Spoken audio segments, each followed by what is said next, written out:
بسم الله. الحمد لله الذي هدانا لهذا وما كنا لنهتدي لولا أن هدانا الله. لقد جاءت رسل ربنا بالحق. أشهد أن لا إله إلا الله وحده لا شريك له، وأشهد أن محمدا عبده ورسوله. اللهم صل على محمد وعلى آله وصحبه ومن اهتدى بهديه وتمسك بسنة إلى يوم الدين. أما بعد، أحبتي في الله، السلام عليكم ورحمة الله وبركاته. كلمة ما أنت أن ربو إن أن dadka walaalahi ah aan la wadaago oo kelimad ahkaam diini ah oo badan wadata ah waxa weeye salaada ciida tukashadeeda waqtigan xanuunada iyo kala maqnaanshaha iyo jamaaca la'aantu ay jirto sidee baa loo tukanayaa. waxaan rabaa inaan marka hore idin xasuusiyo salaada ciidu waa sunnooyinka Ilaahay kamid ah, waa sharaa'icda diinteenu waxyaabaha ay noo jidaysay ee sunnada ah wax ka mid ah ee nabigu sallallahu alayhi wasallam uu aad u adkeeyay bal ee uu gaarsiiyay qof kasta oo muslim ah oo awooda, xataa caruurta iyo dumarka iyo xataa dadka aan daahirka ahayn inay soo baxaan say u xaadiraan jamaacada muslimiinta iyo ducadooda. nabiga sallallahu alayhi wasallam magaalada Madiina markuu soo galay, xadiidka Abu Daawud wari Anas bin Malik wuxuu leeyahay nabiga sallallahu alayhi wasallam magaalada Madiina soo galay ayagoo helay 2 maalmood oo ay ciyaaraan. markaasuu nabigu wuxuu sallallahu alayhi wasallam labadan maalin waa maxay? sayna waa 2 maalin oo aan jaahiliyadii ciyaari jiray. wuxuu nabigu sallallahu alayhi wasallam 2 ka khayr badan ayaa Ilaahay idinku bedelay. waa maalinta fitriga iyo maalinta adxaada, ciidul adxaada waa Ilaahay idinku bedelay. waxaan rabnaa oo kale inaan isxasuusino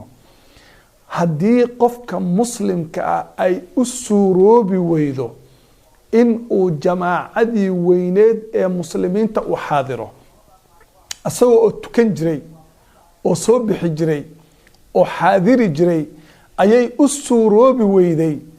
inuu fuliyo cibaadadii uu fulin jiray cudurdaar dartii. wuxuu nabigu noo ballan qaadayaa sallallahu alayhi wasallam inaan ajirkeedii leenahay haddii aan u samayno qaabka aan markaa u samayn karno. waxaa nabiga laga wariyay sallallahu alayhi wasallam xadiis Imaam al-Bukhari uu wariyay, asagoo nabigu safar ah ayuu nabigu wuxuu aaday Tabuuk. markuu qaswatu Tabuuk aaday oo uu soo noqdo magaalada Madiina uu soo galayay,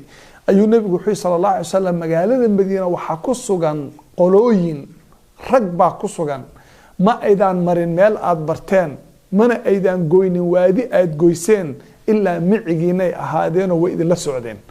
ajirkana way idinla wadaagayeen. waxay dhaheen rasuulka ilaah ma ayagoo Madiina jooga? wuxuu nabigu sallallahu alayhi wasallam ayagoo Madiina jooga sababta cududaar baa reebay. waxay daliil u tahay haddii qofka muslimka cududaar dartii uu uga haro wixii cibaadadii uu samayn jiray inuu ajirkeedii leeyahay. xadiid kale ayuu nabigu wuxuu sallallahu alayhi wasallam oo Bukhari isagana uu wariyay, qofka muslimka markuu jirrado ama uu safro waxa loo qoraa wixii uu samayn jiray asagoo oo nagi oo caafimaad qaba. Abu Daawud wuxuu ku daray riwaayad ah haddii marad jirro ay mashquuliso ama safar u mashquuliyo, fiiri hadduu mashquuliyo, haddaad xataa ka mashquusho oo dhibaato kugu dhacdo oo cududaar kugu dhaco, qaabkii aad u samayn kartid baad u samaynaysaa. maanta waxaan joognaa waqti ay cududaar dartii, marad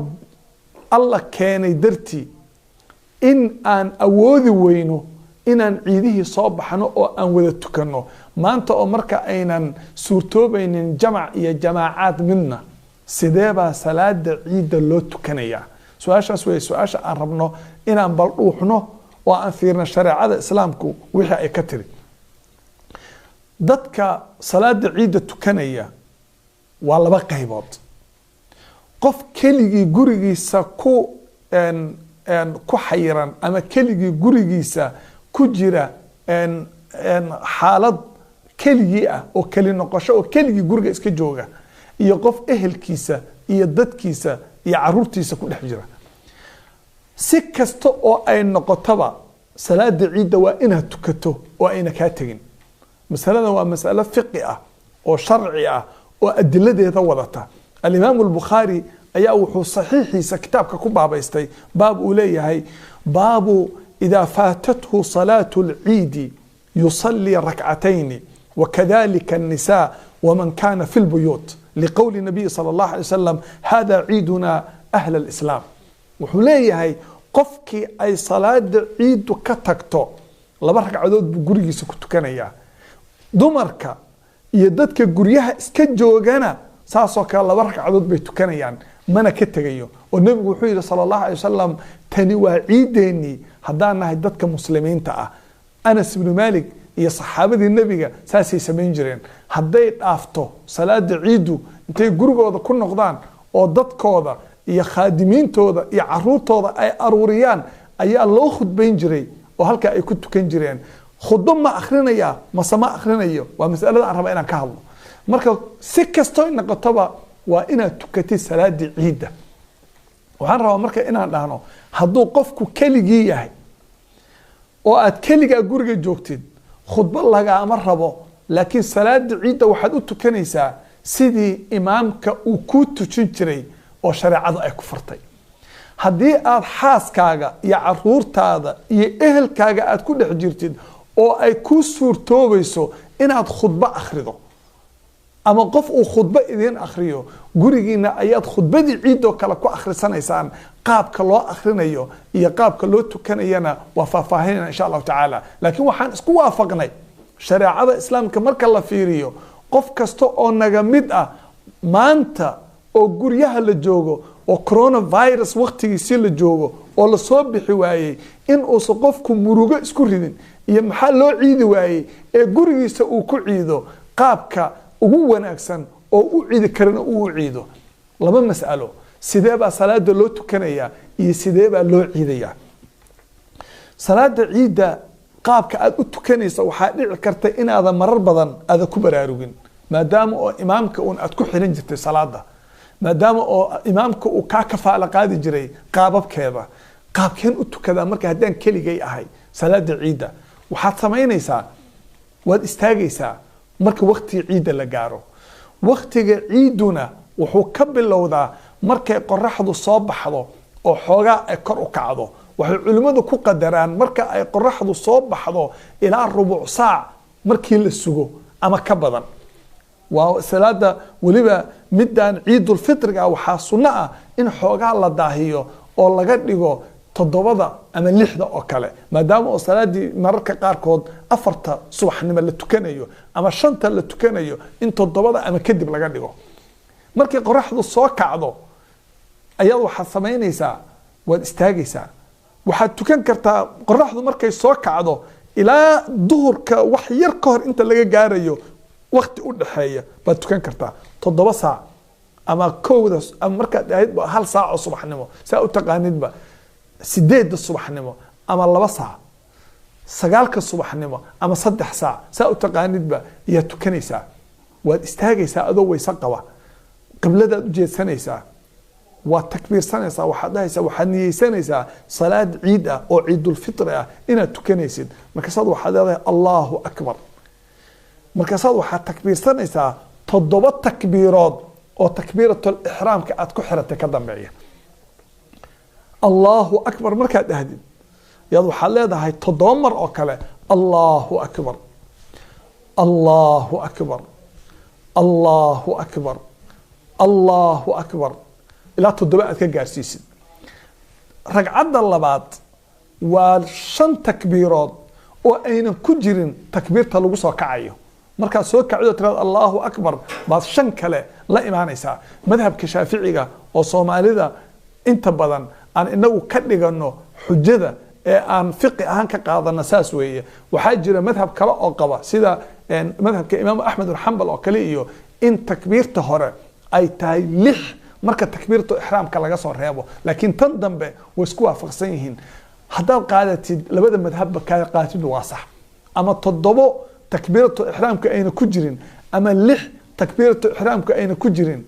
ta dambana waa 5 takbiirta lagu soo kacaya ayna ku jirin. markaad saa u takbiirsatid 7 takbiirood oo takbiirta ixraamka ka dambeeyay ayaad waxaad akhrinaysaa faatixada. markaasaad waxaad akhrinaysaa suurad kale. nabiga sallallahu alayhi wasallam wuxuu jeclaan jiray oo sunno u ahayd inuu ragcadna ku akhriyo sabbix isma rabbikal a'la ragcadna uu ku akhriyo hal ataaka xadiithul ghaashiya uu ku akhriyo haddaadan akhrin karin dhib male suuraddaa rabtid akhriso marka aad suuradda akhrisid faatixada ka dambaysa waad rukuucaysaa sidii caadiga ahayd samic allahu liman xamida baad dhahaysaa waad sujuudaysaa waad soo toosaysaa haddana waad sujuudaysaa ragcaddii labaad baad u istaagaysaa allahu akbar baad leedahay markaasaad waxaad ka dambaysiinaysaa 5 takbiirood waxaad akhrinaysaa faatixada iyo suuraddii kale haddaad awoodid suuratul ghaashiya haddaad awoodina suuraddaa rabtid sidii caadiga ahayd ee salaada baad u dhammaystiranaysaa ragcaddaas markaad salaada ka baxdid haddaad keligaa tahay khudba lagaama rabo haddii aad dad tujinayso jamaaco ah oo ay gurigaaga kaaga suuroobayso walaalaha iyo reerkaaga iyo dadka guriga kula degan inay kula tukadaan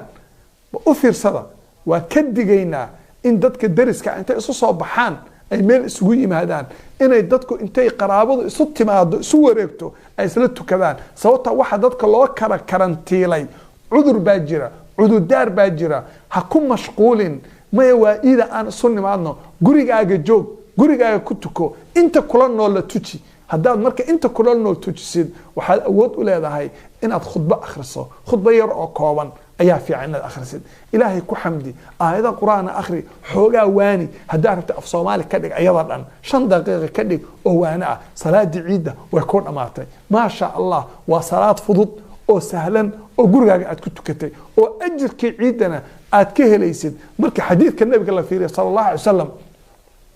ragga madiina joogay ee cudurdaarku xayiray asagoo nabigu sallallahu alayhi wasallam ku jira safar iyo jihaad iyo duulimaad ku jira inuu yiraahdo ajirkeeno kale leeyihiin sababtoo cudurdaar baa xayiray marka cudurdaar baa guryaha nagu xayiray ajirkii aan sameyn jiray waan leenahay mas'alaas waxa weeye salaada ciidda sida loo tukanayo waxaan rabaa mas'alo yar inaan ka dabageeyo oo ah maxaan ka samaynaynaa farxaddii ciidda ikhwaani waxaad samaysaan maadaama oo ayna suurtagal ahayn in la soo baxo oo la isu yimaado haddaad awoodi karto caruurtaada dhar u gad u labis xalwadii iyo beerkii iyo alaabtii lagu farxi jiray u samee nanici u soo gad guriga qurxiso fariiso takbiirtii ciidda akhri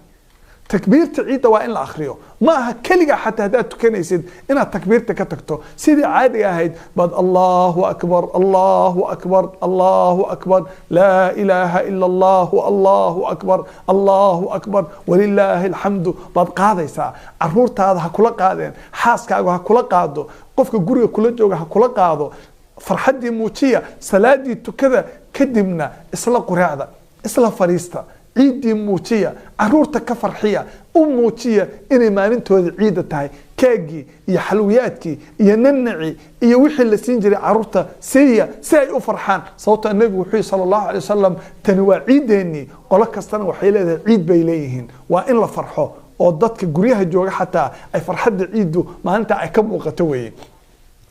waxaan idin la wadaagayaa oo kalimadan ku soo khatimaya ikhwaani ciida salaadeeda aan qaabka u tukano khudbada yarta ah aan akhrisano gurigeena inagoo joogna aan takbiirtii qaadno oo aan ku faraxno dharkii qurxoona oo ciidda aan xiran jiray iyo barfuumkii iyo qubayskii yayna ka tagin xalwadii iyo barfuum iyo wixii aan cuni jiray iyo macmacaankii yayna ka tagin dhinaca kalena yaynan iloobin inay sunnada nabiga ka mid tahay sallallahu alayhi wasallam ciidul fitriga intii aan salaada la tukanin in xabada timir ah oo witri alla cuno waa salaada ciidda ee waliba fitriga ah ee soonka hadda aan ku jiro weeye 3 ama 5 ama 7 marba intii ku suurta gasha ama hal xababa waxaad cuntaa timira witri ah oo isdheer waxaan idin leeyahay ciidukum mubaarak taqabbal Allahu minna wa minkum salih al-a'mal meel aad joogtaanba ciid wanaagsan ayaan idin rajaynayaa yaynan ka reebin ciidaada kaligay baan ahay iyo dadkaygii ee ilama joogaan ama ma soo bixi kara jamaacadii guriga ku ciid oo ku tuko ajirka ciidana waa leedahay assalaamu alaykum wa rahmatullahi wa barakatuh sheekh su'aal dumar kaliya guriga joogaan ma laga rabaa in tukanaysaa dumar kaliya haday joogaan حتى هذا هل جبر أتاهي صلاة العيد إني تكتو ولا جربها حديث كي هذا وحان باب كي هذا إمام البخاري وأن دين أخرني وحجري باب وإذا فاتت صلاة صلاة العيد هذه صلاة العيد كتكتو يصلي ركعتين لما ركعات بقف كتكنيا بقاسو حيري وكذلك النساء دمر كنا ساس بأتكنيا